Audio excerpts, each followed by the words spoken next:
Bem, muito bom dia a todas e todos. É um prazer enorme estar aqui nessa discussão.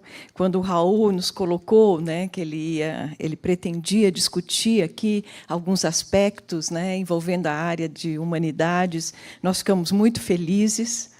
Mas, antes de apresentar a professora Marilena Chauí, eu gostaria de saudar a todos, né, e cumprimentar o professor Raul Guimarães, o nosso pró-reitor de Extensão e Cultura. Né, estamos aqui com a professora Célia Jaquete, que é a nossa pró-reitora de graduação, professor Edson Botelho, nosso pró-reitor de pesquisa, professor César Martins, chefe de gabinete, professor Celso aqui, representando o nosso pró-reitor de gestão. E tem aqui o professor Mário Sérgio, diretores, vice-diretoras aqui, que eu já encontrei, diretoras da nossa universidade, né, e da área de humanidades. Cumprimentar também toda a equipe da Pró-Reitoria de Extensão, aqui em nome da Juliana, e Cultura, pela iniciativa, né, de promover essa série de encontros temáticos. Professor Castilho, seja muito bem-vindo. É um prazer enorme tê-lo aqui. O professor Raul já destacou o papel, sabe, professora Marilena, do professor Castilho nessa universidade, né, e à frente da nossa Fundação Editora da Unesp. Então, um prazer enorme reencontrá-lo nessa oportunidade, né? Bem, eu acho que esses encontros temáticos, né, Raul, eles têm como objetivo maior promover o debate e o aprofundamento, né, dos conceitos de extensão universitária em diferentes sub-áreas aí do conhecimento, né? Então, são os colóquios de extensão. Então, é um privilégio estar aqui hoje para discutir os primeiros temas dessa série.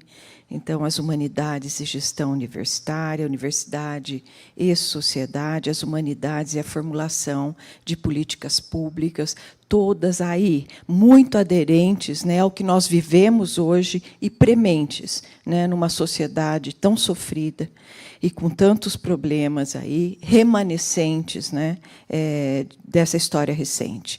Em um mundo cada vez mais complexo e interconectado, as humanidades desempenham um papel fundamental na construção de uma sociedade mais informada, reflexiva, especialmente capaz de enfrentar os desafios do nosso tempo. Então, neste momento em que discutimos o papel das humanidades em nosso mundo, é crucial reconhecer como essas disciplinas podem e devem desempenhar um papel fundamental na elaboração de políticas públicas eficazes, e mais que isso, e aqui uma questão que a nossa universidade preza muito, né, e equitativas. As humanidades englobam uma série de disciplinas que dedicam à exploração da experiência humana, à análise crítica de ideias e à compreensão profunda das sociedades. Isso nós temos, essa questão nós temos discutido muito, professora Marilena, inclusive, professora Célia, no contexto das nossas disciplinas dos cursos de graduação em todas as áreas. Né? Então, a transversalidade da área de humanidades em todas as áreas do conhecimento é um papel fundamental para que nós possamos avançar para uma sociedade mais justa e uma sociedade mais equânime. Então, enquanto muitos podem questionar a relevância das humanidades em um mundo cada vez mais denominado pela tecnologia, o dominado, né? Argumento que elas são a base sobre a qual políticas públicas sólidas e sensíveis às necessidades humanas devem ser construídas. E é nessa premissa, né, que nós discutimos muito o nosso plano de gestão, e estamos aí, e já foram elaborados novos PPPs, né, com uma visão humanística e transversal. Primeiramente, as humanidades nos oferecem a capacidade de entender a complexidade das questões sociais. Políticas públicas não são apenas um conjunto de regras, elas têm um impacto profundo na vida das pessoas, na vida dos cidadãos, para criar políticas que abordem adequadamente problemas sociais, como desigualdade, discriminação, saúde mental, educação e cultura. É essencial ter uma compreensão profunda das nuances desses problemas. As humanidades nos proporcionam as ferramentas necessárias para analisar essas questões de maneira crítica e holística. Além disso, as humanidades promovem a empatia e a compreensão das diferentes perspectivas. Ao estudar a história, a literatura, a filosofia e outras disciplinas humanísticas, somos incentivados a nos colocar no lugar dos outros. E isso é essencial. A compreender suas experiências e a respeitar suas identidades culturais. Essas questões são fundamentais. Isso é fundamental para a formulação de políticas que respeitem a diversidade da nossa sociedade e garantam que ninguém seja deixado para trás. E é nessa premissa, e em outras também, que a Unesp vem desenvolvendo aí, né, as suas questões de inclusão social e de equidade. As humanidades também nos ensinam a importância da ética na tomada de decisões.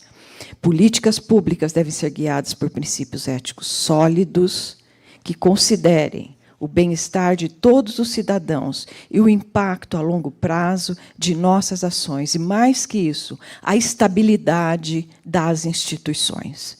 Disciplinas como filosofia e ética nos ajudam a desenvolver um quadro ético que pode orientar a formulação de políticas justas e moralmente responsáveis. Então, essas questões, para nós, hoje, gestores da universidade, elas são fundamentais. No entanto, é lamentável que, em muitos casos, as humanidades estejam sendo subfinanciadas e subvalorizadas em comparação com as disciplinas STEAM, né? A ciência e tecnologia, engenharia e matemática. Embora essas disciplinas sejam igualmente importantes, é fundamental reconhecer que uma abordagem equilibrada à educação e à formulação de políticas exige a inclusão ativa das humanidades e essa transversalidade que nós já pregamos, né, discutimos muito, está incluído no nosso plano de desenvolvimento institucional, ela é um fator sine qua non, né, para que a nossa universidade se desenvolva né, com essa questão que, para nós, é fundamental. Bem, em resumo, eu acho que as humanidades desempenham um papel vital na formulação de políticas públicas que abordam as complexidades da nossa sociedade. Devemos abraçar, e sintam-se todos abraçados, a sabedoria e a empatia que essas disciplinas oferecem e garantem, né? E nós temos aí que garantir que elas sejam integradas de maneira eficaz nas nossas tomadas de decisões, né? E é assim que nós temos cuidado muito para que isso aconteça, né? Para que nós podemos aí construir um futuro mais justo e equitativo e que seja aí, né, eu penso bem, o reflexo de tudo que nós desenvolvemos em todos os aspectos e dimensões na nossa universidade. Bem, aqui eu não poderia deixar, neste momento, né, e depois vou fazer a apresentação oficial, de cumprimentar a doutora Marilena Chauí, que, neste momento, abrilhanta a abertura da série, né, o colóquio de extensão, com a palestra As Humanidades e a Formação do Pensamento Crítico. A doutora Marilena é uma renomada filósofa brasileira e que dedicou grande parte da sua carreira ao estudo e à crítica da filosofia política, tornando-se uma voz influente no cenário intelectual brasileiro. Eu vou agora apresentar a doutora Marilena. Doutora Marilena, sua presença nos honra. Nós estamos muito lisonjeados e é um momento muito especial, icônico, histórico para a nossa universidade. Parabéns a todos e sucesso aqui nas discussões. Eu gostaria agora, então, de apresentar, né, a professora Marilena Chauí.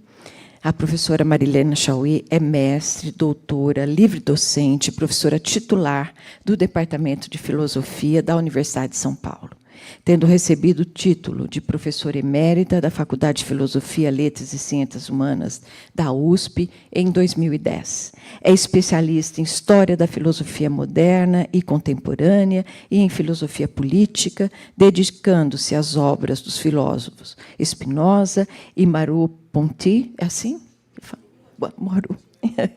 e as questões sobre democracia, crítica da ideologia e estudo sobre cultura contemporânea. Recebeu também o título de doutor honoris causa pela Universidade de Paris, pela Universidade Nacional de Córdoba, na Argentina, e pela Universidade de Brasília. Recebeu 5 prêmios Jabuti, professor Castilho, por alguns dos seus livros: Política em Spinoza, Experiência do Pensamento, Cultura e Democracia, A Nervura do Real, Imanência e Liberdade em Spinoza e Convite à Filosofia. Estudiosa da cultura e da política, é uma das fundadoras do Partido dos Trabalhadores. Com vocês aqui agora, para brilhantar, eu acho que esse evento e essa série de colóquios que, para nós, é fundamental, a professora Marilena Chaui.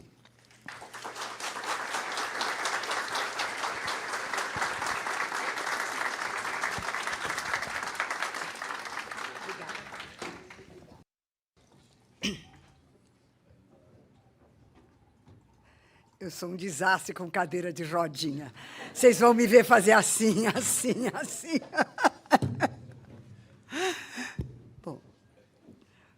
Bom dia a todos os colegas, a todas as colegas, a todos os colegas. E eu quero agradecer muito a apresentação que foi feita, quero agradecer o convite que me foi feito para abrir um colóquio da maior relevância. Eu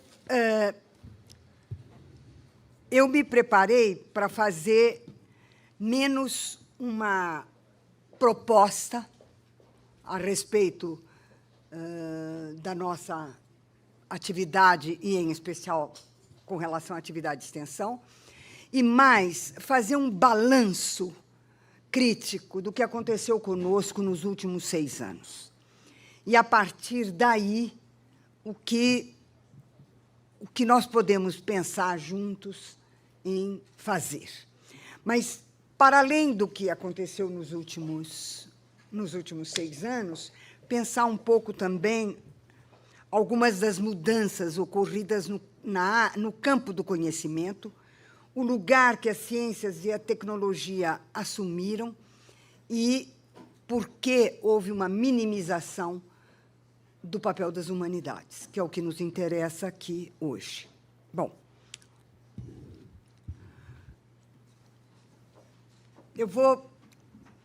vocês vão ver que a minha fala vai ser no nível dos princípios, o que é e o que não é, o que é e o que não é, o que somos e o que não somos, né?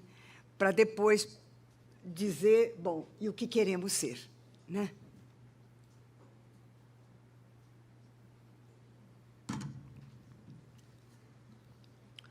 Durante os últimos 6 anos, uma política deliberada de desqualificação das universidades públicas brasileiras produziu 3 efeitos principais.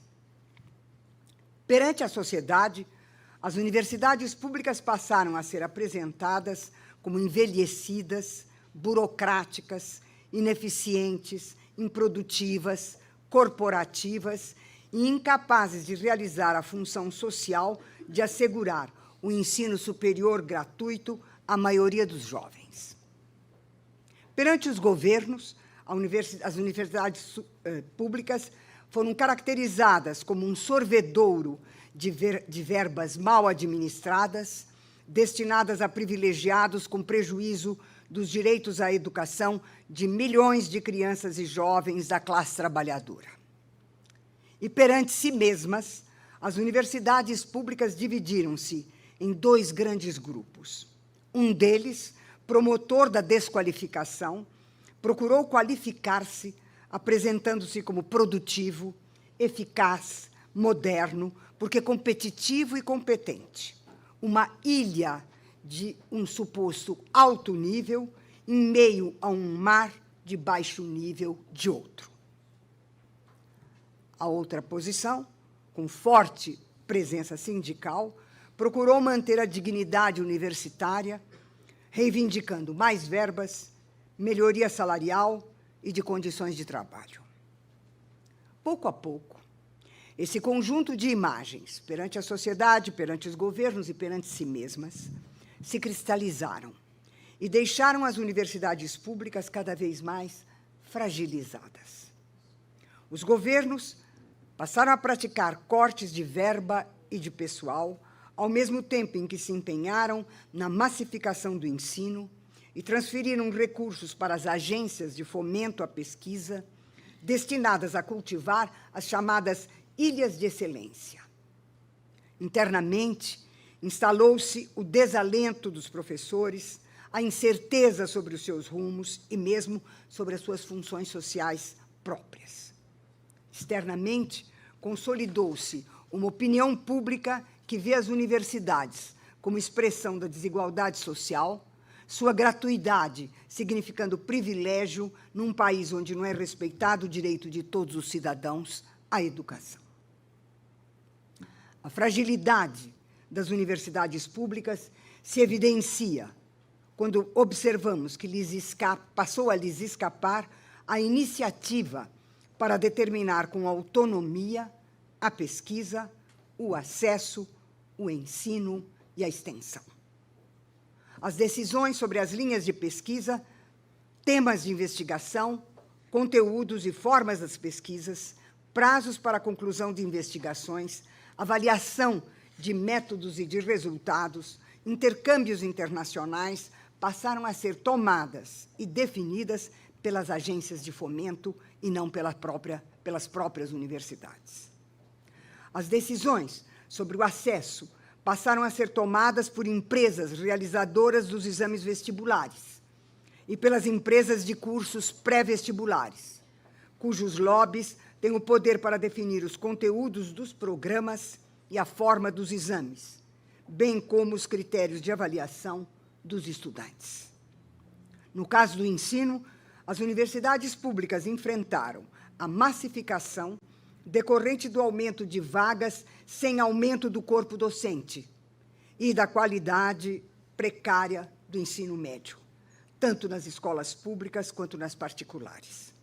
E, por fim, a extensão universitária passou a ser compreendida como prestação de serviços remunerados, oferecidos ao mercado e como fonte de recursos suplementares na manutenção das instituições e de subsídio para a remuneração insatisfatória de docentes e funcionários. Essa desqualificação parece paradoxal, porque ela foi simultânea ao crescimento da demanda social por ensino superior, tanto pela crença nacional na ascensão social por meio do diploma acadêmico, quanto pelas exigências do mercado de trabalho, cada vez mais competitivo e excludente, que passou a usar como critério de avaliação diplomas e títulos de nível superior. Portanto, como explicar a desqualificação externa e interna da universidade num momento em que a busca da universidade se tornou crucial.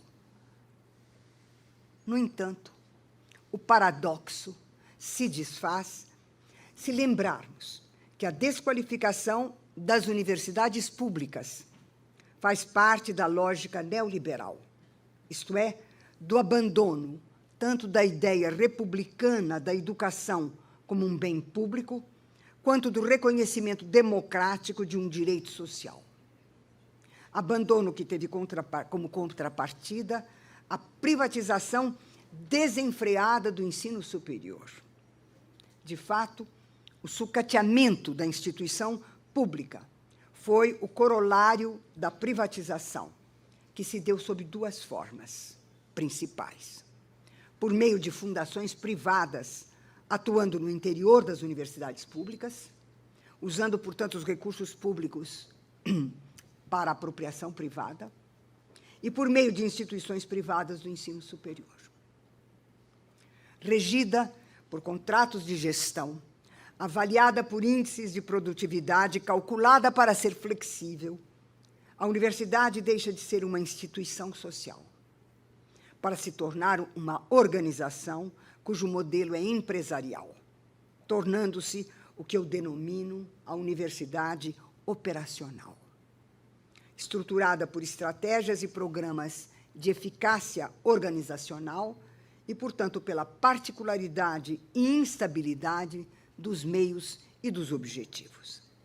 Definida e estruturada por normas e padrões inteiramente alheios ao conhecimento e alheios à formação intelectual. A universidade foi pulverizada em micro-organizações que ocuparam os seus docentes e curvaram os estudantes a exigências exteriores ao trabalho do conhecimento e do pensamento. A heteronomia da universidade se tornou visível a olho nu.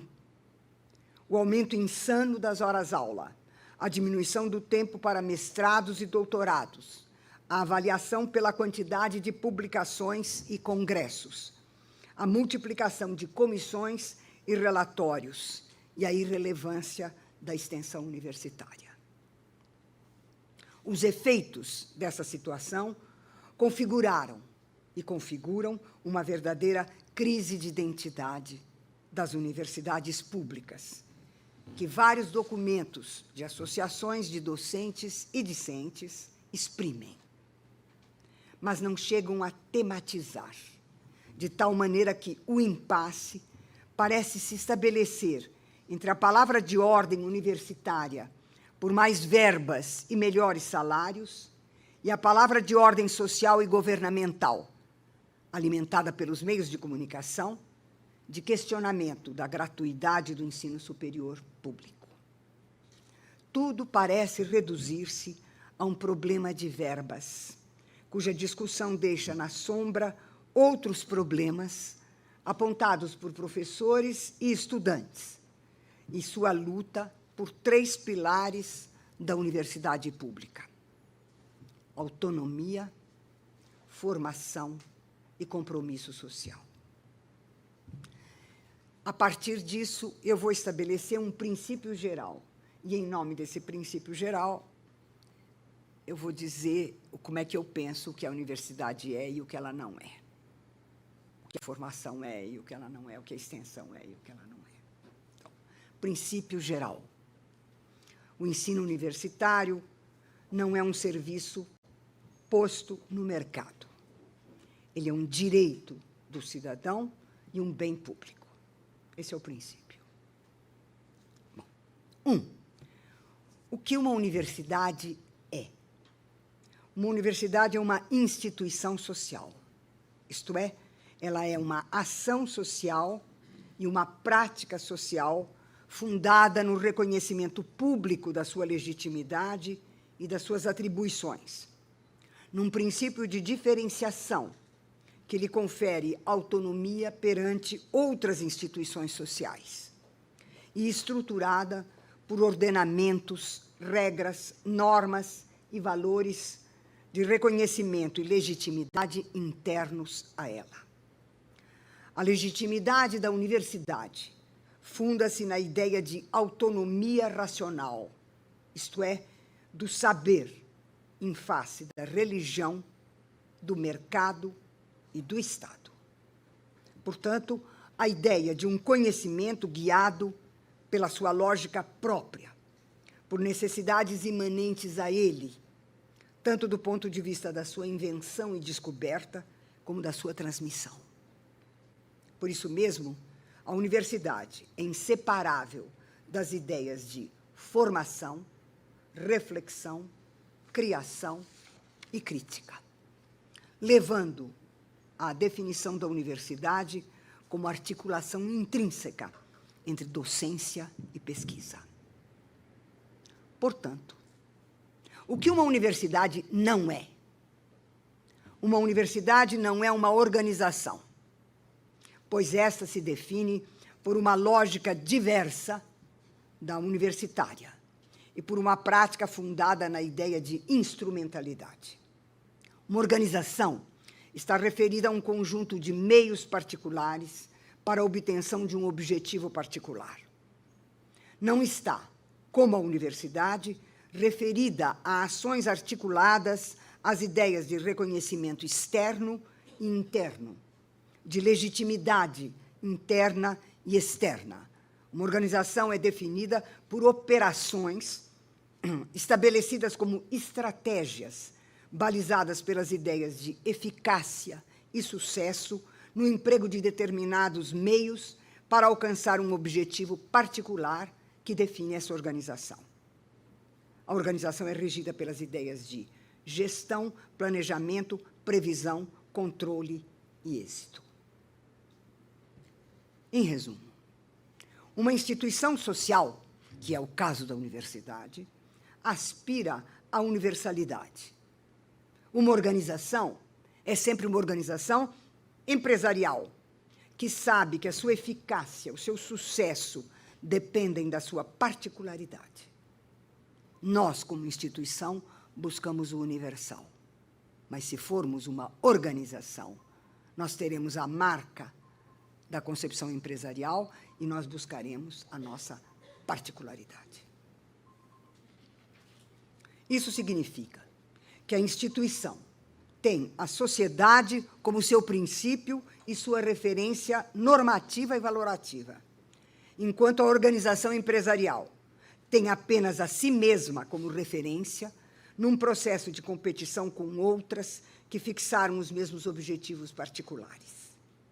Em outras palavras, a instituição social se percebe inserida na sociedade e na história, buscando definir uma universalidade que lhe permita responder às contradições postas pelo social histórico. Ao contrário, uma organização pretende gerir o seu espaço e o seu tempo particulares, aceitando como um dado bruto a sua inserção num dos polos da divisão social. E o seu alvo não é responder às contradições sócio-históricas, e sim vencer a competição com os seus supostos iguais. Isto é o que nós não somos. 2. O que é a docência universitária? Ela é a formação propriamente dita. A docência universitária se realiza em cursos de graduação e de pós-graduação, articulados de maneira a assegurar a continuidade e a multidisciplinaridade na formação dos estudantes e pesquisadores.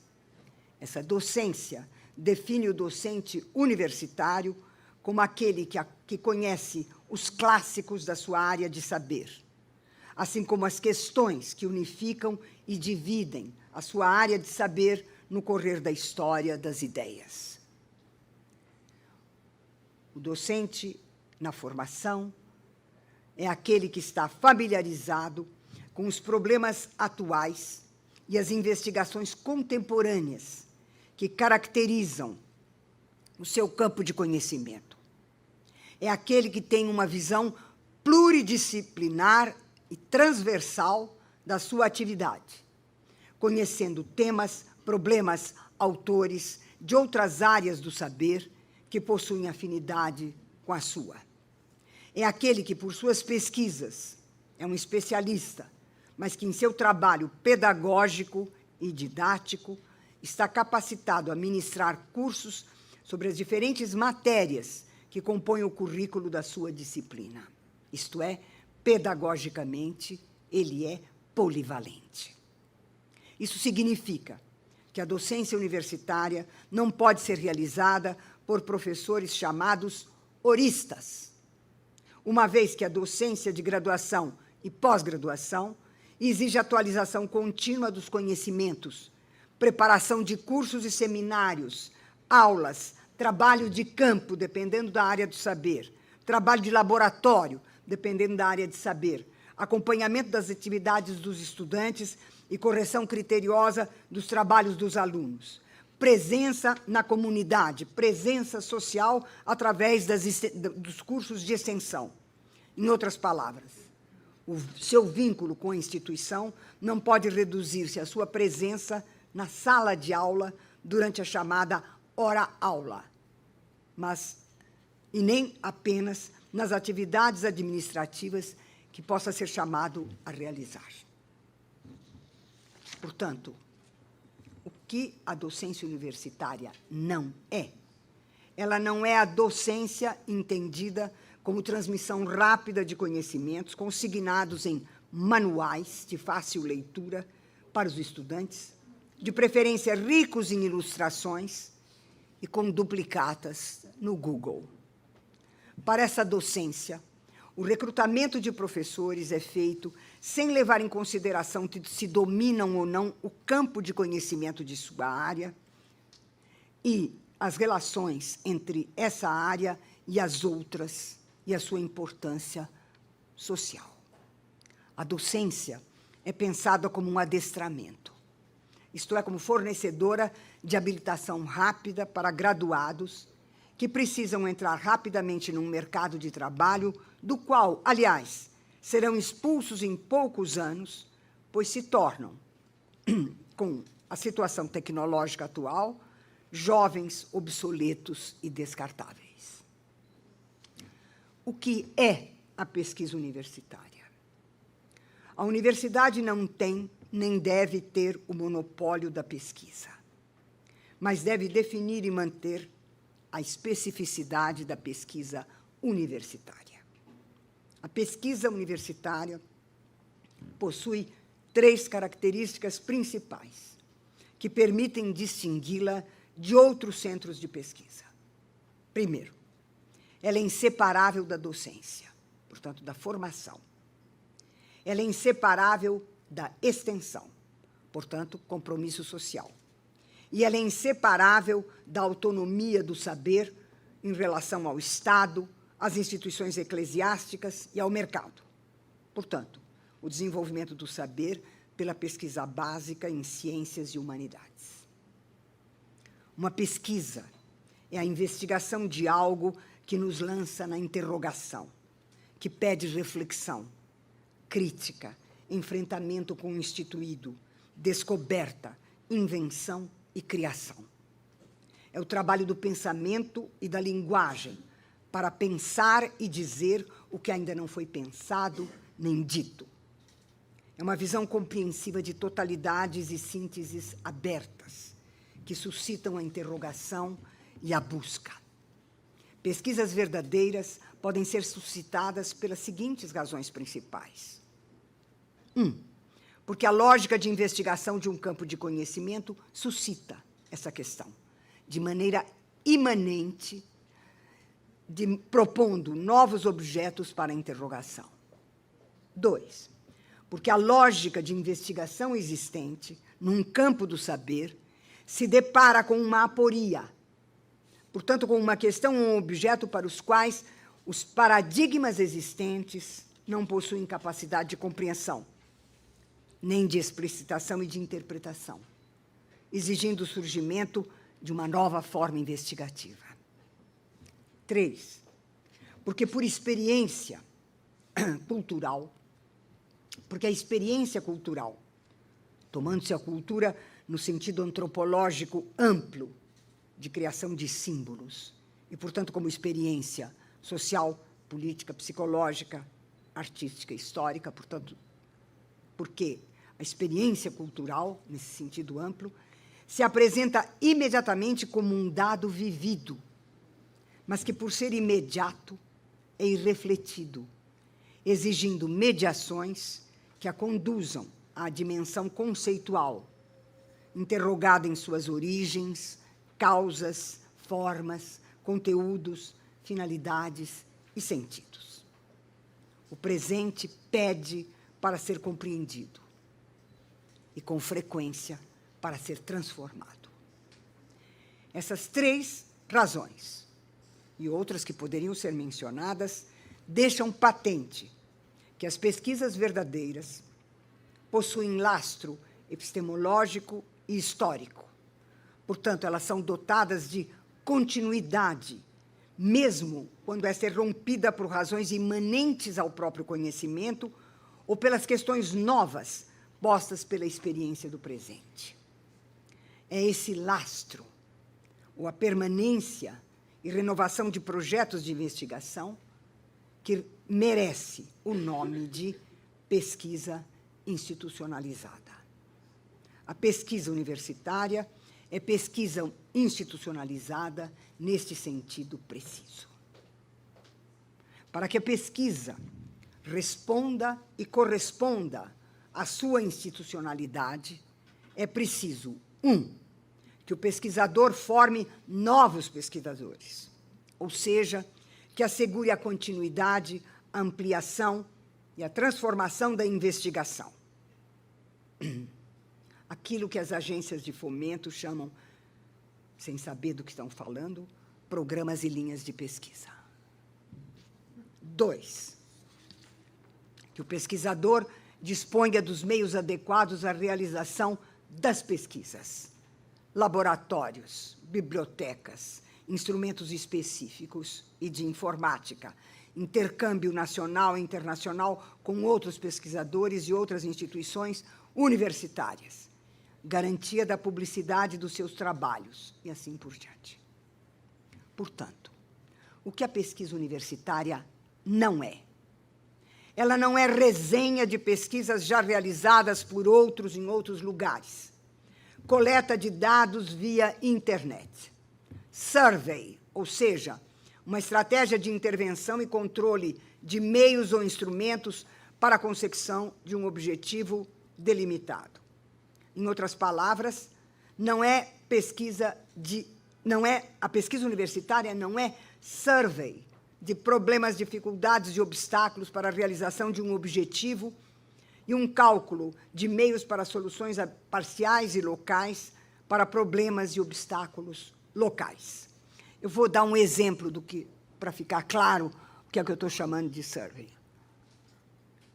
Há uns anos atrás, foi defendido um doutoramento na Escola Politécnica de São Paulo, Universidade de São Paulo, uma tese de doutorado sobre o trajeto mais adequado para os caminhões de Coca-Cola na sua distribuição. A Coca-Cola contratou uma pesquisa porque ela estava com dificuldades na distribuição. O pesquisador, no caso era uma pesquisadora, fez um survey da situação de transporte das ruas e apresentou como tese de doutorado o melhor caminho para a Coca-Cola. Então, foi a partir daquele instante que eu falei, não, peraí, gente. Não. Agora atravessou uma fronteira que não podia ser atravessada. Se for por aí, a universidade acabou. E a questão é saber se nós queremos que a universidade acabe. Se nós quisermos que ela acabe, tudo bem, numa boa. Mas se nós quisermos que ela não acabe, a gente se ergue e luta contra isso. Então, estamos aqui na luta, né? Imagina considerar um doutorado, um survey sobre o trajeto dos caminhões de Coca-Cola. Isso. Em nenhum lugar do mundo se faria isso. Aqui, sim. Né? Bom, então, voltando, o que a pesquisa universitária não é? Ela não é um survey. Ela não é conhecimento de alguma coisa, mas ela é a posse de instrumentos para intervir e controlar alguma coisa. Por isso mesmo, diferentemente do que se passa numa instituição universitária, o survey é uma pesquisa que não tem tempo para a reflexão, a crítica, o exame dos conhecimentos instituídos, sua mudança, sua superação. Aqui, onde não se realize pesquisa, a atividade cognitiva não tem como nem por que se realizar. Não precisa de bibliotecas, laboratórios, instrumentos específicos, intercâmbios. Instrumental e fragmentada, faltam-lhe as características definidoras daquilo que eu chamei de pesquisa institucionalizada, que é o que nós realizamos de verdade. O que a extensão universitária é? Por ser uma instituição social, a relação entre universidade e sociedade não é uma relação de exterioridade. Isto é, não podemos tomar a universidade como uma entidade independente que precisaria inventar procedimentos e instrumentos para relacionar-se com a sociedade. Por ser uma instituição social, a universidade exprime, de maneira determinada, a estrutura e o modo de funcionamento da sociedade como um todo. Por isso, a extensão lhe é consubstancial. Tanto é assim que vemos no interior da instituição universitária a presença de opiniões, atitudes e projetos conflitantes que exprimem divisões e contradições da sociedade. Do mesmo modo, uma universidade enclausurada exprime a maneira como uma sociedade determinada concebe o saber como uma atividade segregada. Uma universidade militante exprime a maneira como uma parte da sociedade determinada pretende que o saber esteja a serviço de políticas determinadas. Ao contrário, uma universidade funcional e operacional, que forma mão de obra especializada para o mercado, exprime uma sociedade que toma o mercado como ratio última da vida social. Enfim, uma universidade democrática é aquela que toma o saber pelo prisma do direito do cidadão e luta contra a massificação. Exprime uma sociedade na qual os valores democráticos da cidadania são o imperativo político e ético da vida universitária. A articulação intrínseca de extensão. Cursos, seminários, colóquios, prestação de serviços à população, difusão de conhecimentos que auxiliem o desenvolvimento de ações autônomas da população, relações sistemáticas com as instituições de ensino fundamental e médio, atualização docente, preparo e confecção de material pedagógico. Por meio desse conjunto múltiplo de atividades, a universidade contribui para aquilo que é o núcleo da extensão, a educação permanente dos cidadãos, e torna acessíveis os saberes nela pesquisados a todos aqueles que possam precisar e se beneficiar com eles. As atividades de extensão são um dos aspectos fundamentais do compromisso social da universidade, não só com a difusão dos conhecimentos, mas como meio de inserção cultural e de educação para a vida e a cidadania. Portanto, 2. O que a extensão universitária não é? Uma vez que a universidade se define pela articulação intrínseca entre docência, pesquisa e extensão, é evidente que lazer, entretenimento e recreação não constituem a extensão universitária. Para tais atividades, existem outras instituições destinadas a estes fins. A extensão universitária, entretanto, passa cada vez mais a ser compreendida como prestação de serviços remunerados oferecidos ao mercado e como fonte de recursos suplementares para a manutenção da instituição e subsídio para a remuneração insatisfatória de docentes e funcionários. Ou seja, são feitas ações voltadas diretamente para a autossustentação da própria universidade. Isso não é extensão universitária. Chegamos, então, agora ao nosso tema, né? Qual é a nossa situação enquanto humanidades? Espero não estar cansando vocês muito, mas estou quase no fim.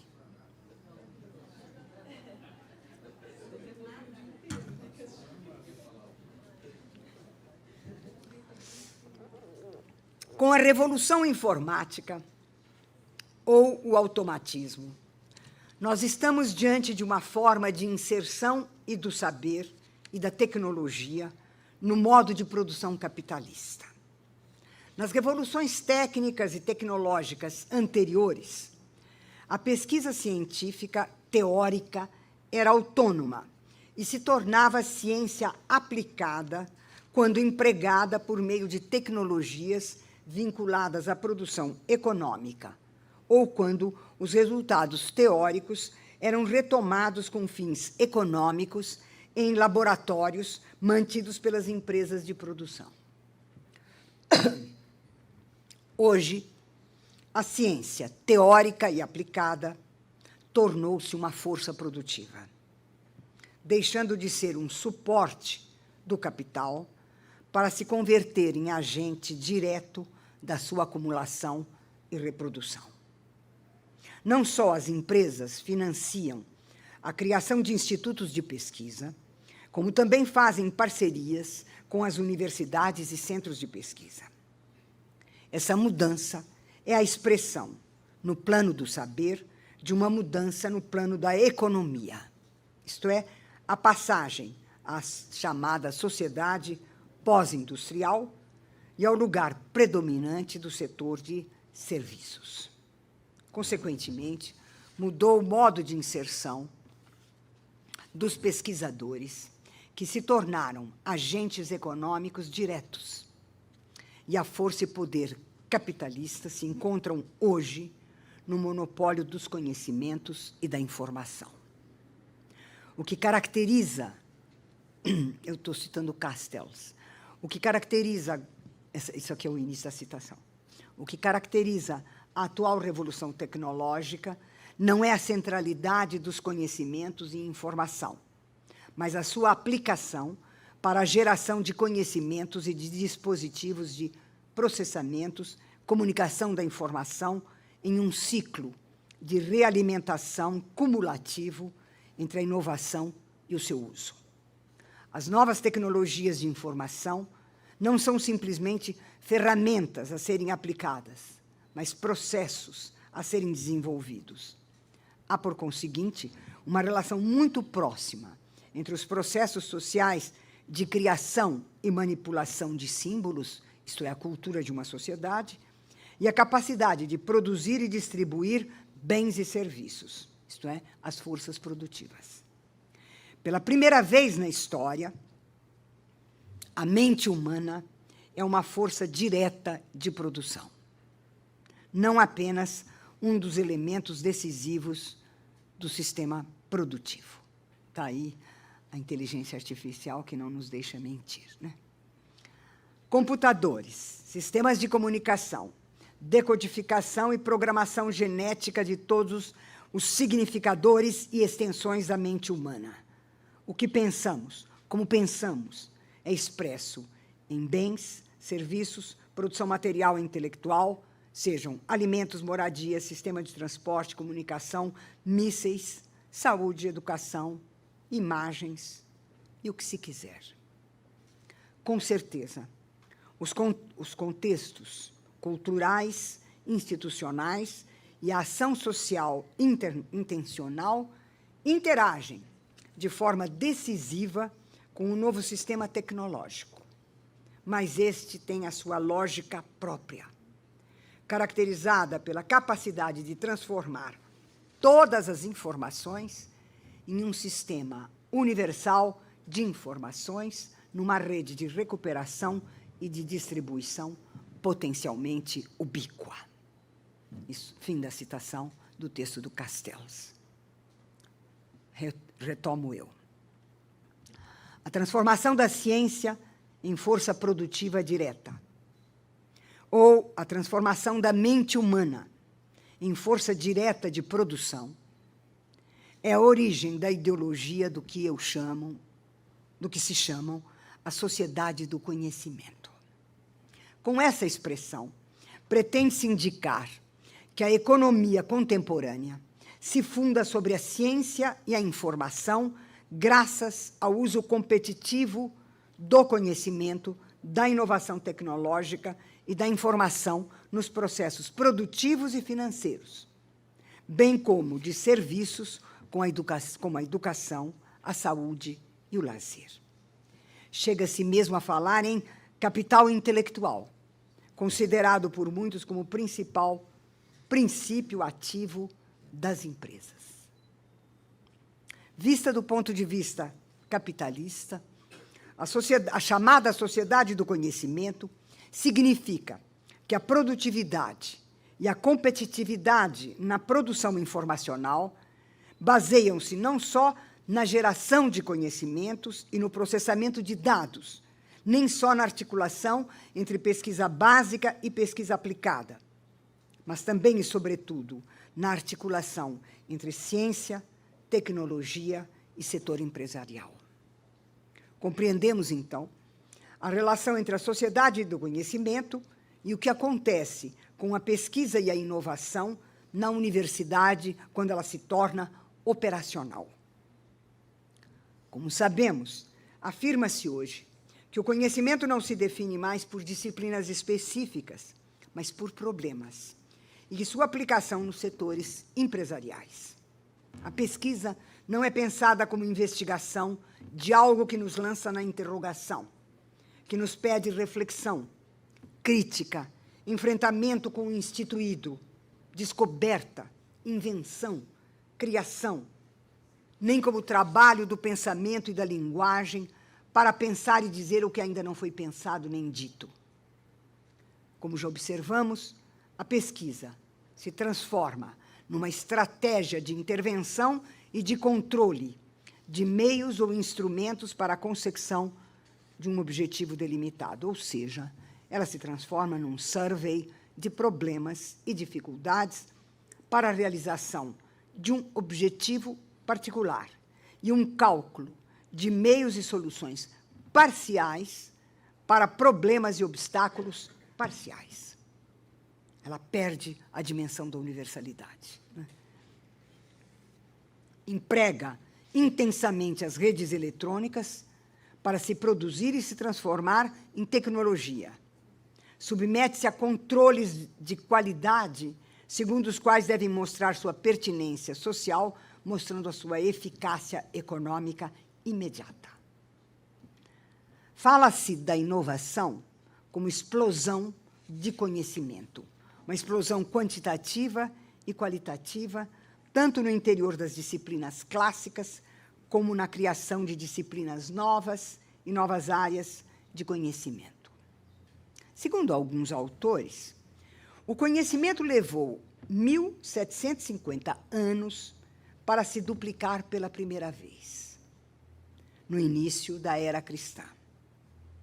E depois passou a se duplicar a cada 250 anos. Depois, a cada 150.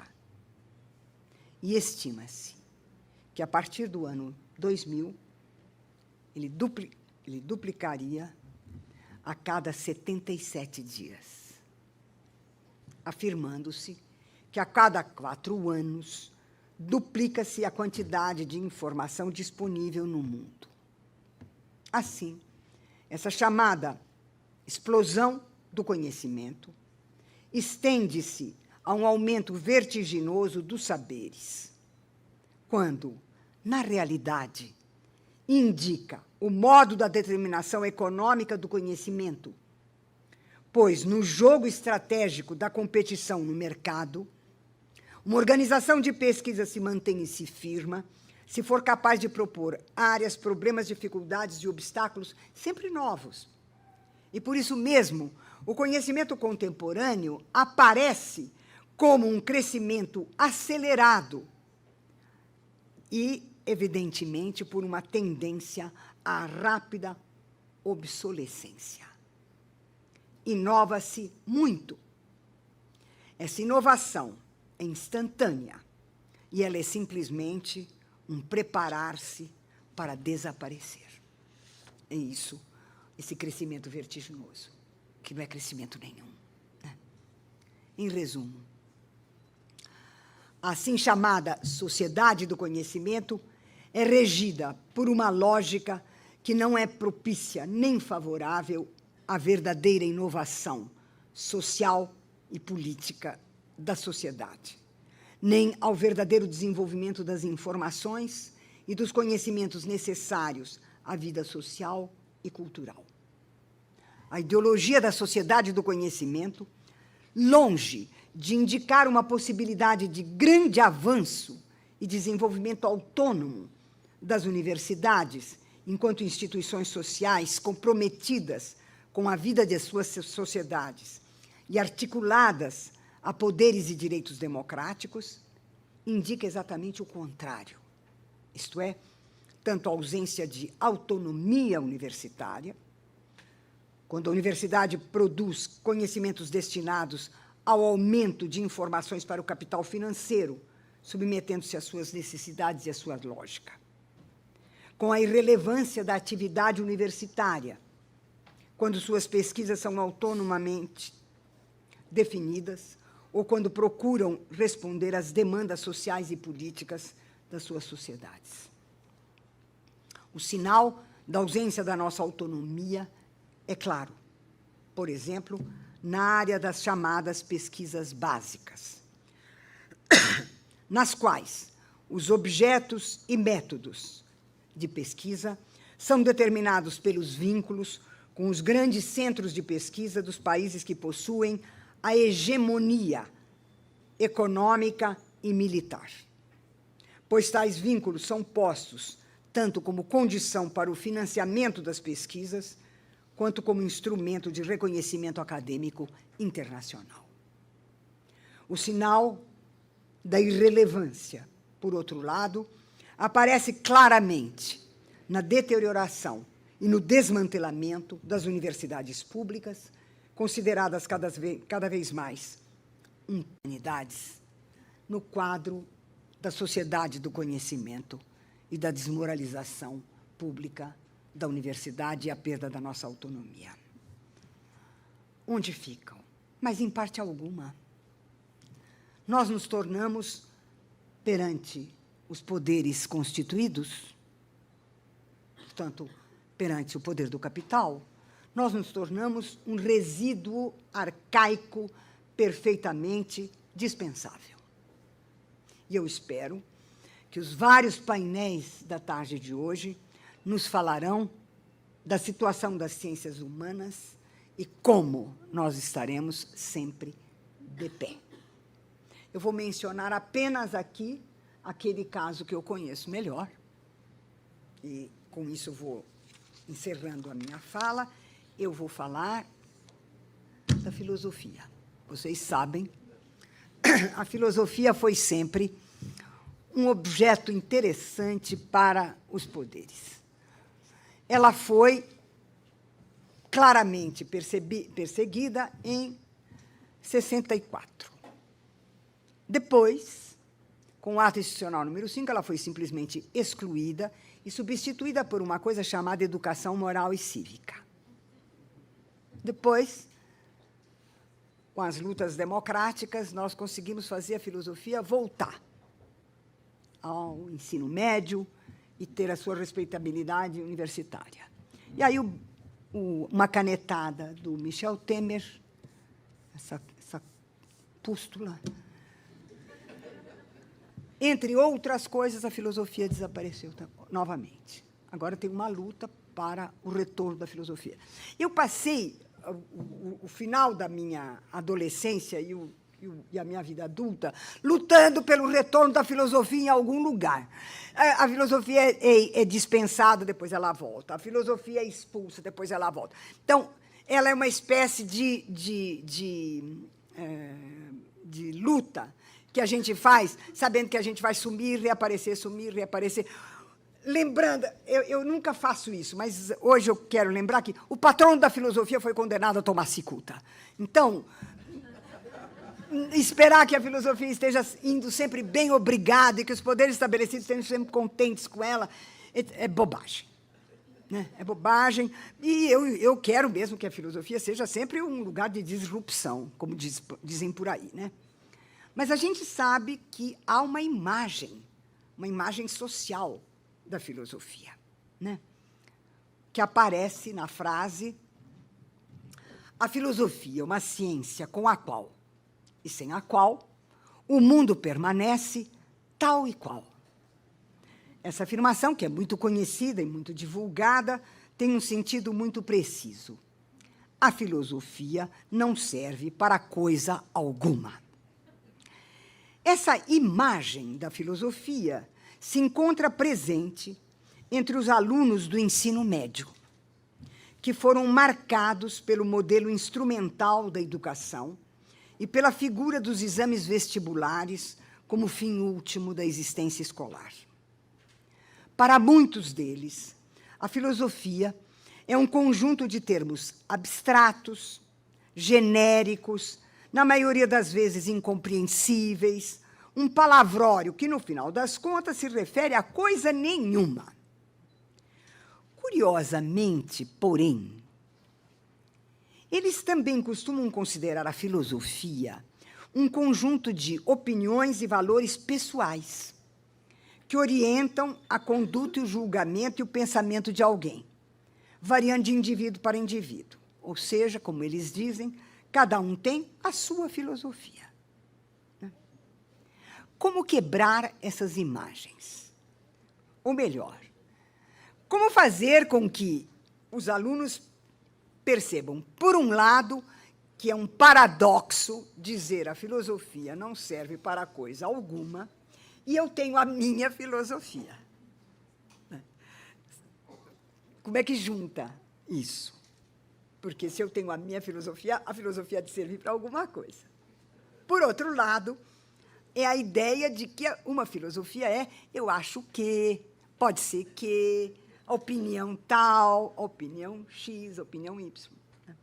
Então, como quebrar essas imagens que os alunos do ensino médio, porque os que vêm para a filosofia na universidade é outra coisa, né? Mas eu estou falando dos alunos da criançada do ensino médio, né?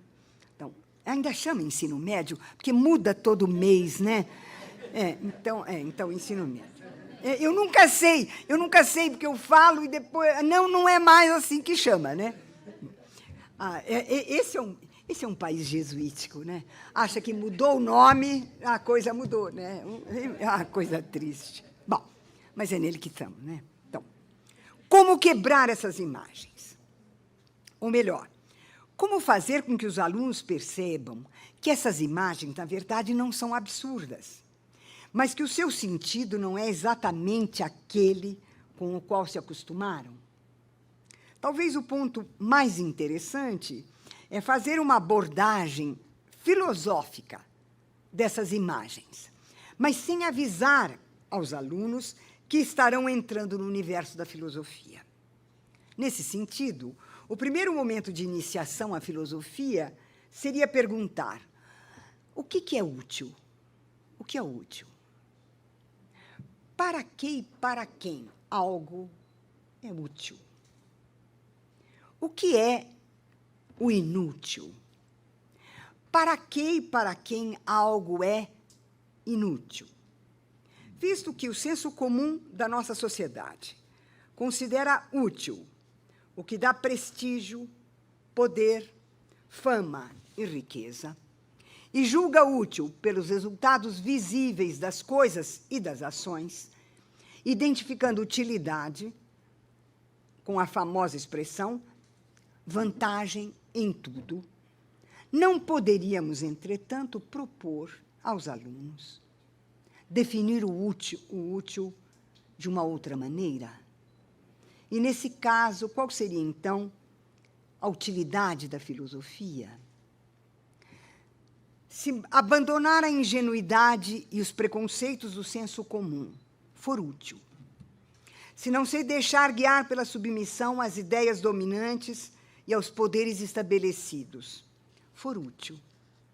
Se for útil compreender criticamente o nosso presente, isto é, o mundo da dispersão, da fragmentação e da precarização do trabalho, da destruição dos direitos sociais pelos serviços privados, pelo funcionamento do Estado segundo o modelo do mercado, eficiência, rapidez, produtividade e lucro, da sociedade como competição entre indivíduos, da universidade que, como Estado, deve curvar-se ao modelo empresarial.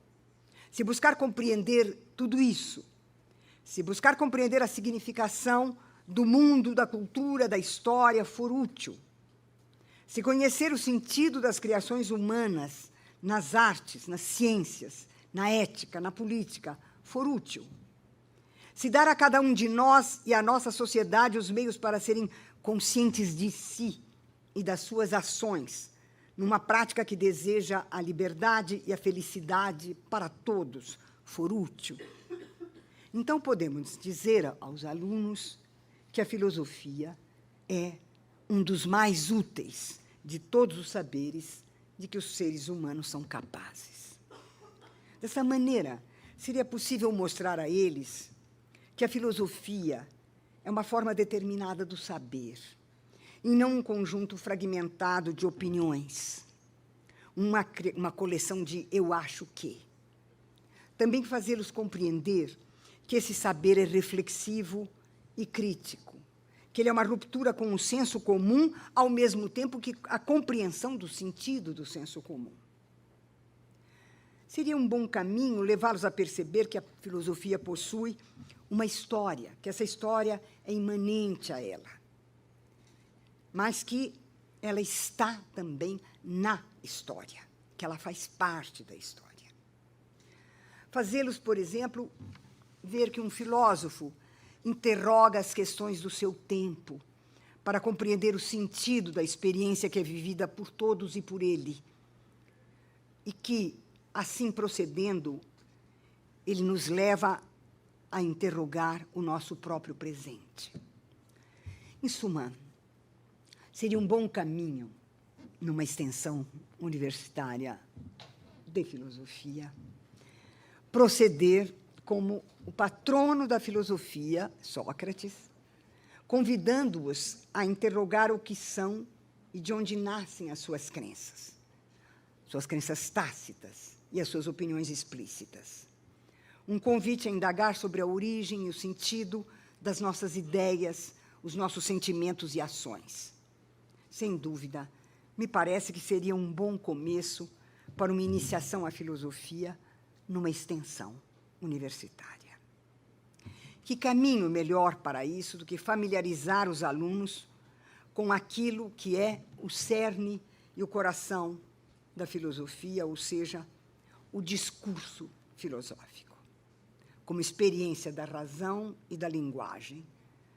A filosofia como uma forma peculiar de atividade reflexiva, em que a busca do sentido do mundo e dos humanos, em que, na busca desse sentido, o pensamento procura pensar-se a si mesmo.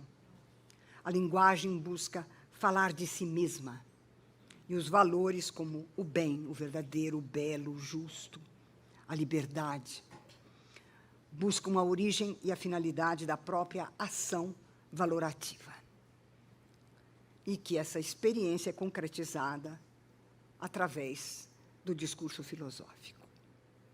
Eu penso, assim, a possibilidade de uma extensão em filosofia. E eu imagino que cada um de vocês, hoje à tarde, fará a sua proposta para as outras disciplinas. Muito obrigada.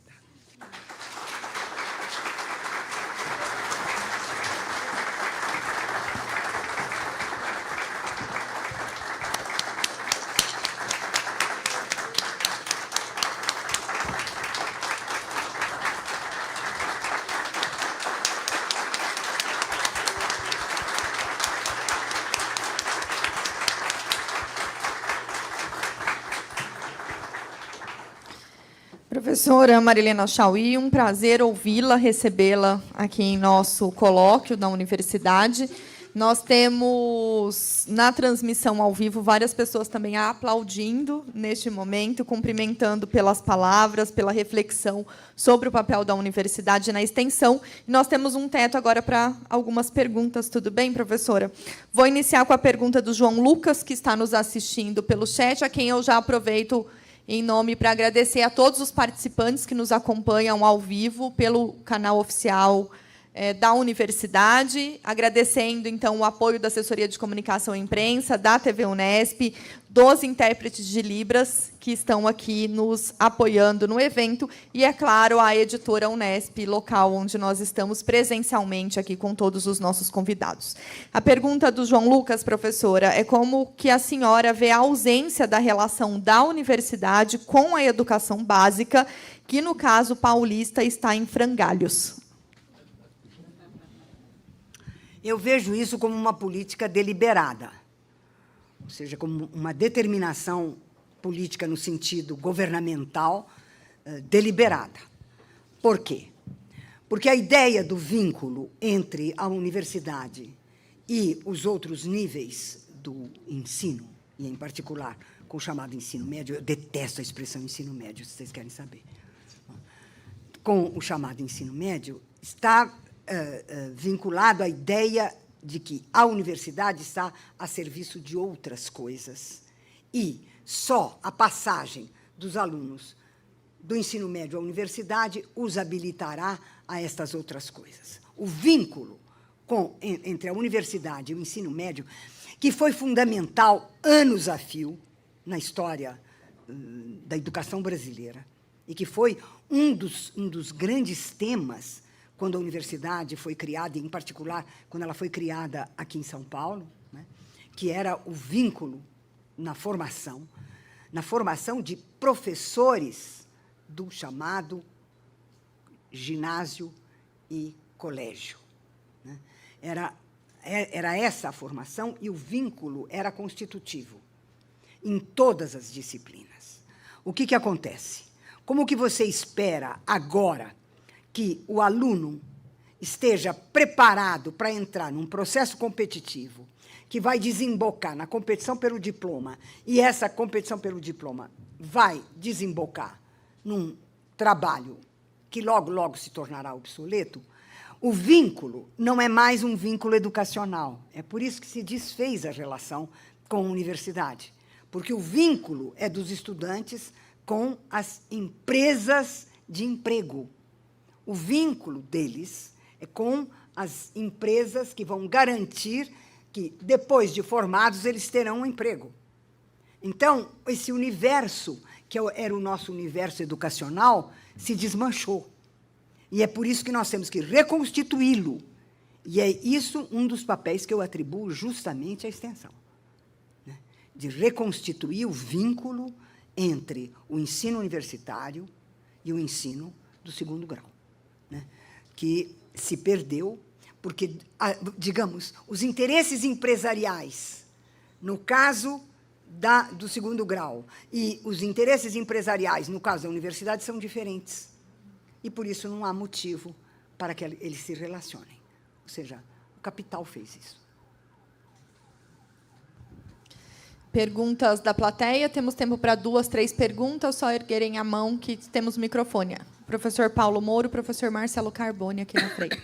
O outro professor.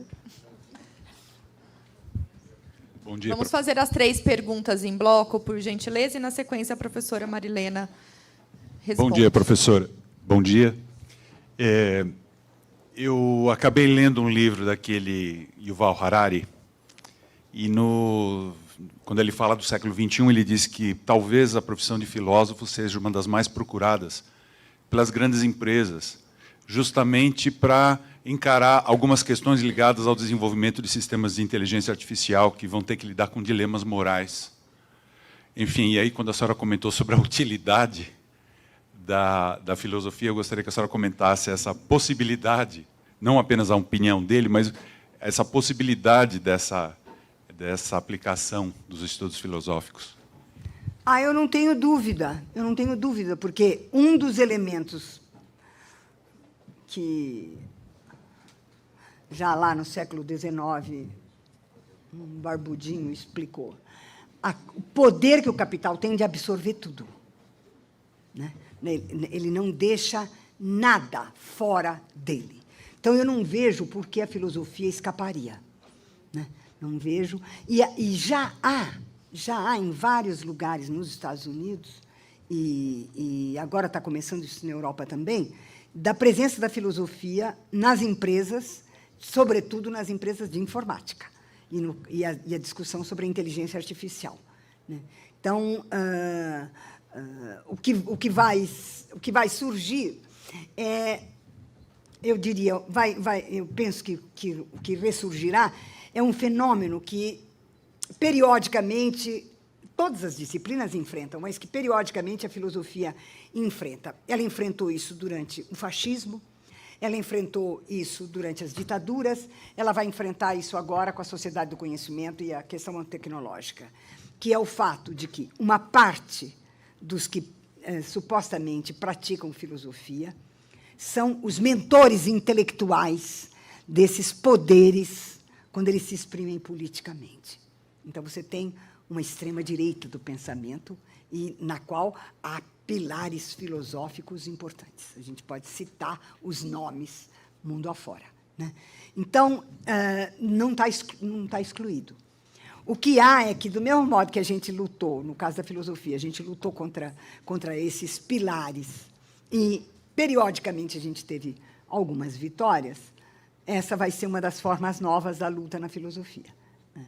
Nós vamos ter que ser os novos, de alguma maneira, os novos Sócrates, fazendo o possível para não tomar cicuta.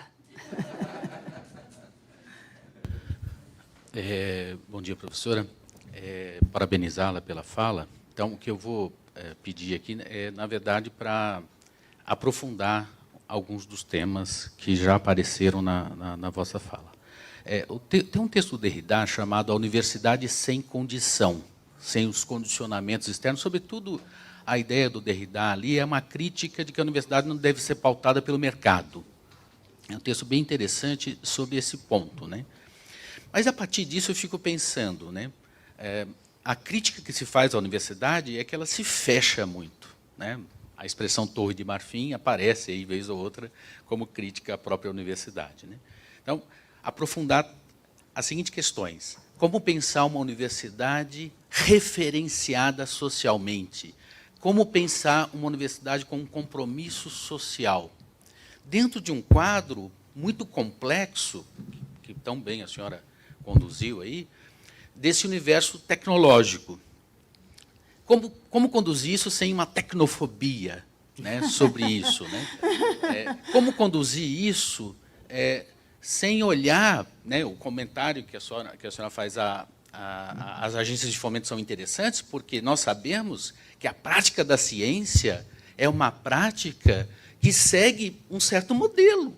Então, aonde está o financiamento é onde as pessoas vão, né? Sabemos isso, Thomas Kuhn já fala isso na Estrutura e outros textos, né? Então, assim, provocações, perguntas. Eu acho que a universidade também não pode se fechar. Como que ela se abre? Eu sei, a senhora apontou aí a questão da extensão, do exemplo da filosofia, tudo bem. Mas eu penso que isso tem que ser um debate um pouco mais aprofundado, assim, como buscar essa questão do compromisso social e de uma universidade referenciada socialmente. Essa é a minha pergunta. Obrigado. Olha, eu acho que muitos dos que estão aqui passaram a vida nessa luta, né? E da imersão sociopolítica da universidade, né? E as universidades pagaram preços altos, né, por fazerem isso, né?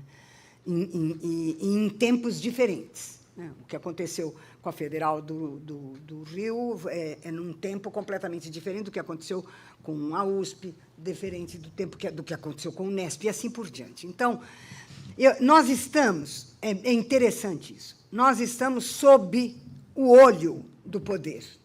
Ele está sempre dirigido a nós, porque ele está dirigido aonde o pensamento se exerce. E há um temor contínuo de que esse pensamento se manifeste extramuros. Então, é a ideia de que você tem que exercer o controle. O que eu mostrei aqui é a forma nova de exercer o controle é através da nossa desmoralização. Foi isso que foi feito. Nós fomos desmoralizados perante a sociedade, de formas variadas, né? A perda da autonomia, a questão salarial, a inutilidade do nosso... Tudo que foi feito, toda essa parte inicial da minha exposição foi o que foi realizado por governos, que fizeram isso conosco, né?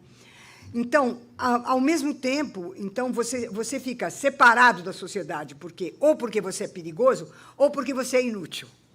É um procedimento ideológico muito, mas muito eficaz.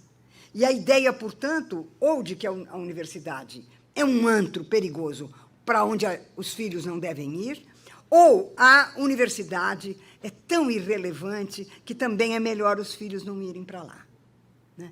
Ou seja, a montagem é uma montagem de uma contradição, em que é o reconhecimento da importância, do valor e do risco que nós somos, que produz essa imagem ideologicamente negativa do nosso trabalho para garantir que entre nós e a sociedade não haja um vínculo. E que, quando houver o vínculo, será um vínculo negativo. Então, quando eu valorizo muito a extensão, é por isso, porque a extensão quebra essa imagem, quebra essa desmoralização através de uma prática concreta. Quer dizer, não é que a gente saia e faça um discurso, olha, nós somos assim, nós estamos comprometidas. Não, nós estamos mesmo, estamos aqui fazendo isso, né? Então, eu me preocupo, e me preocupo pelo seguinte, porque a ideia é de nos afastar da sociedade, mas trazer a sociedade via mercado até dentro de nós. Eu não sei se vocês sabem o que acabou de acontecer com o IPT na USP. O IPT, o Instituto de Pesquisa Tecnológica, não é? Criado nos anos 30, foi o primeiro pilar no processo de criação da USP. E um centro de realização de pesquisas fundamentais, não só para o Estado de São Paulo, mas para o Brasil. Bom, o IPT acaba de ser entregue à Google. A Google entrou na USP através do seu pilar histórico, que é o Instituto de Pesquisa Tecnológica. E há uma coisa que, ao mesmo tempo, é sinistra e, por outro lado, fala sozinha. O IPT tem um prédio, que é um prédio com a arquitetura característica dos anos 30. E, na frente dele, foram colocadas as coisas da Google. Aquela coisinha alegrinha, com muitas cores, florzinha, arvorezinha. Todo aquele besterol infantilizante está na frente do mais importante instituto de pesquisa tecnológica universitária, né? E não foi só universitária. Então, quando eu me refiro à presença do mercado dentro da universidade e à privatização, não é a privatização como ideologia. Vamos trabalhar para que os nossos alunos funcionem bem. Não! É a privatização como acontecimento físico, concreto, ali, né? Então, essa ideia... Houve um congresso na USP, e eu acho que houve em outras universidades, cujo título era Inovação, Tecnologia e Formas de Relação com o Empresariado. Me convidaram, eu falei, eu não vou. Eu não vou porque eu vou lá para fazer a crítica de se imaginar um congresso assim na USP. Então, não vou. Eu me recuso, por definição, a uma coisa dessa. Só que isso foi incorporado. As pessoas interiorizaram esta ideia neoliberal, né? Quando eu digo neoliberalismo é um totalitarismo, as pessoas se espantam, porque sempre pensam no totalitarismo como o fascismo ou o nazismo. O totalitarismo não é só isso. O totalitarismo é uma formação social na qual nenhuma das instituições possui especificidade. Elas são todas homogêneas, são todas idênticas. No nosso caso, todas as instituições sociais são empresas. O Estado é uma empresa, o hospital é uma empresa, a igreja é uma empresa, a escola é uma empresa, a universidade é uma empresa. Então, a partir do momento em que você interioriza isto, falar da relação entre o ensino universitário e o mundo empresarial, cela va de soi, como diria um francês bravo, né? Não, sabe, então desmontar isso, que entrou pelos ouvidos, pelos olhos, está dentro do cérebro, olha, vai dar na inteligência artificial, é claro. E depois nós seremos chamados para ver eticamente como é que vamos resolver o problema. Eu não sei, eu não faço ideia. E acho, talvez, gostaria que não. Eu tenho uma curiosidade enorme de saber o que vai acontecer. Mas não sei se eu vou estar viva até lá, né? Mas eu tenho uma curiosidade enorme de ver o que vão fazer, né? Eu sou menos distópica do que o Tom Cruise. Não sei se vocês foram ver a primeira parte do Missão Impossível, né? Agora, a segunda parte vai ser utópica, porque, é claro, ele vai arrebentar o mecanismo, vai dar tudo certo e o mundo vai ficar feliz, né? Mas nessa parte distópica, é disso que se trata, né? É disso que se trata, como é que a inteligência artificial se transforma numa entidade, como eles dizem, e controla o planeta, né? Eu não acho que o lado utópico, a segunda parte que eu imagino que vai ser do filme, o lado utópico vai ganhar a parada, mas que nós estamos marcados por um momento distópico, isso não há a menor dúvida. O que é esse chat GTPT? Já está aí. Já está aí.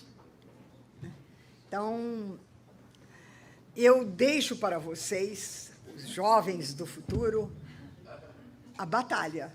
A minha parte.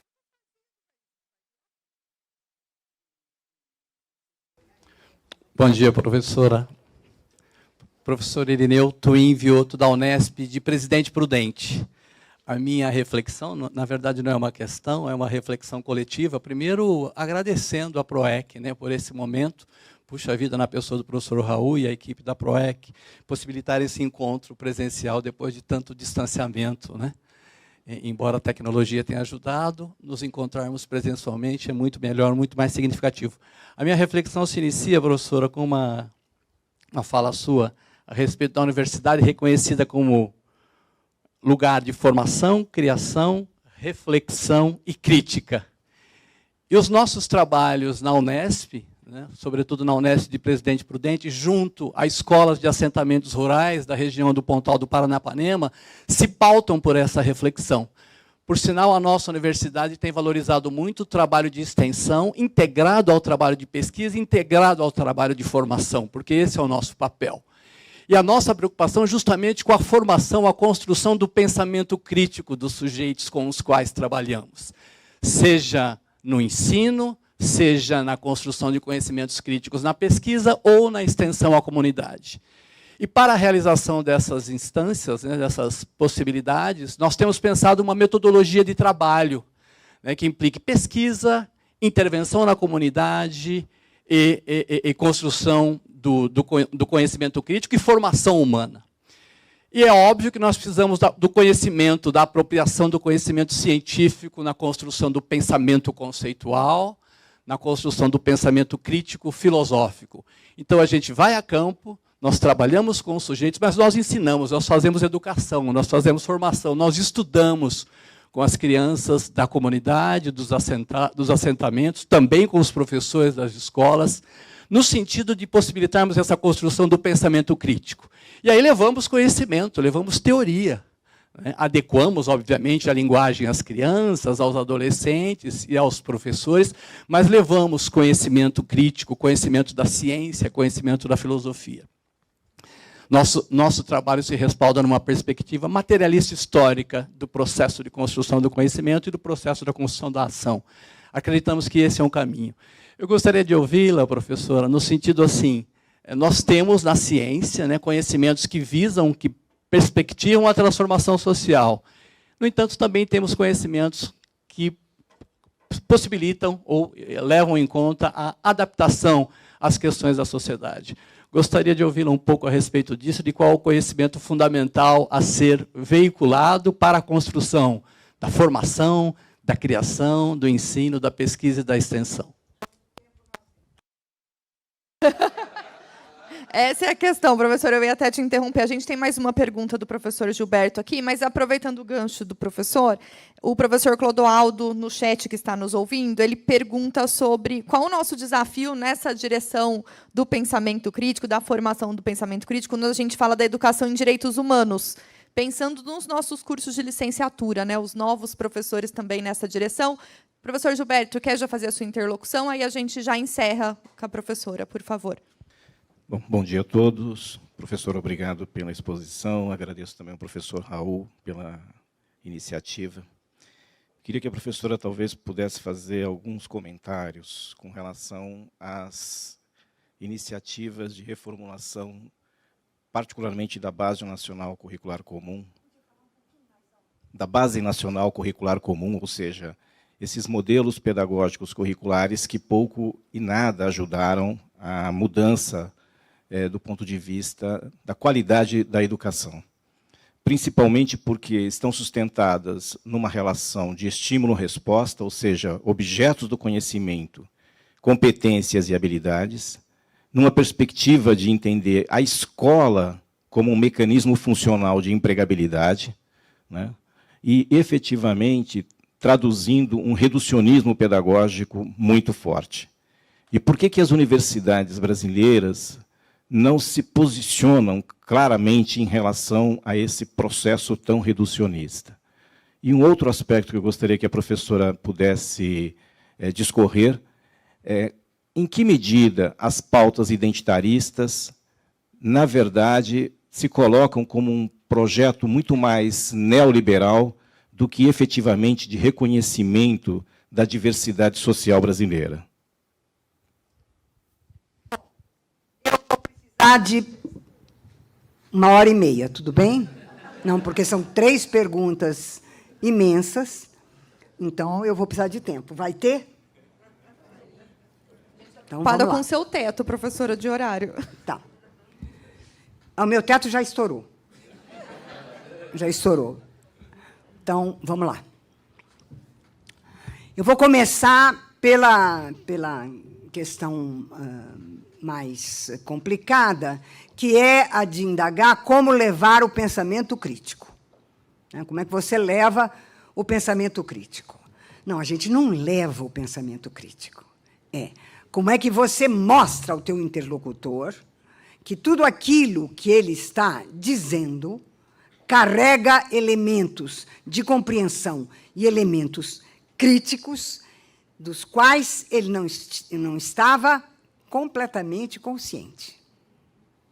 Então, quando eu trabalhei em torno da questão da cultura popular, o que mais me impressionou no estudo da cultura popular foi aquilo que depois eu coloquei como título, inclusive, não sei se vocês conhecem, Conformismo e Resistência, em que você tem o conformismo ideológico, né?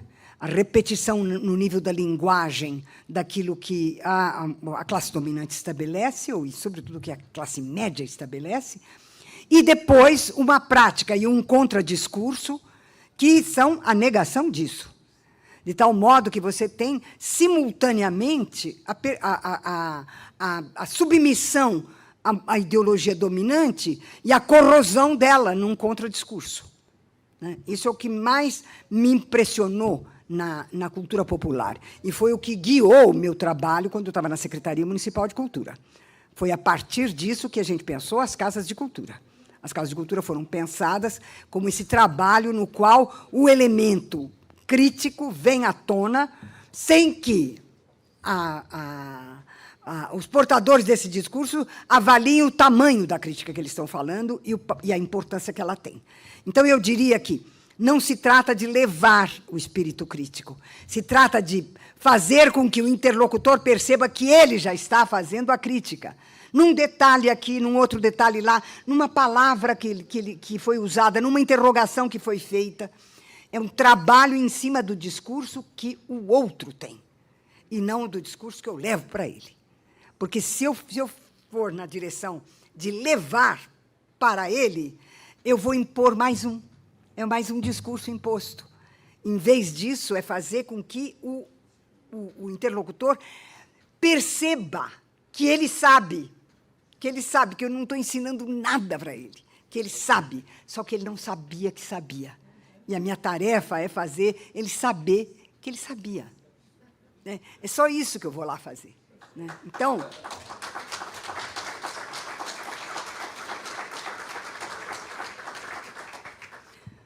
eu diria que isso explica também a distância que se estabeleceu entre a universidade e os outros ensinos, os outros níveis do ensino e a sociedade. Né?